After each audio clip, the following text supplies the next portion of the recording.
আমার ছাদ বাগানের বানানা ম্যাঙ্গোগুলো এর আগেও আপনাদের সাথে ছবি শেয়ার করেছিলাম। তো আজকে আমগুলো সবই মোটামুটি মাশাআল্লাহ বড় হয়ে গিয়েছে।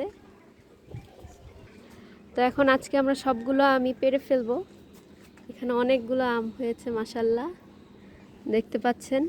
এখানে আমার কাছে অলরেডি আমরা 3টা ছিঁড়ে ফেলেছি, বাকিগুলোও ছিঁড়বো। এই তো একটা,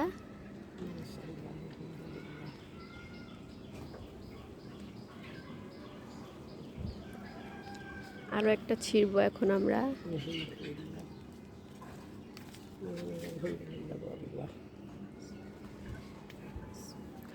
আমগুলো কিন্তু মাশাআল্লাহ অনেক বড় বড়, হাতে দেখে বুঝতে পারছেন আমগুলো অনেক বড়। এদিকে আরো আছে।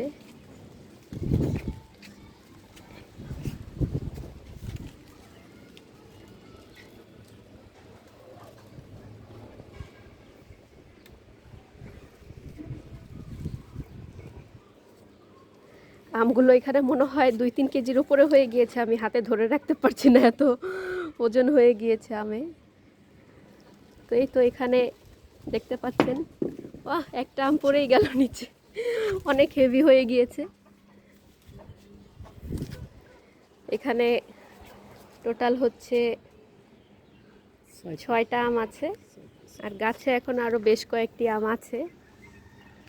তো এই কয়েকটা থাক, আমরা আবার পরে পারবো হয়তো আপনাদের সাথে সব কিছুই শেয়ার করি, তাই আজকের এই আমগুলো শেয়ার করলাম আপনাদের। আমাদের এই বানানা ম্যাঙ্গোগুলো কেমন লাগে দেখতে, বা কোনো যদি ইনফরমেশন জানার থাকে তাহলে আমাদেরকে জানাতে পারেন, আমরা আপনাদের সাথে সকল রকমের ইনফরমেশন শেয়ার করব।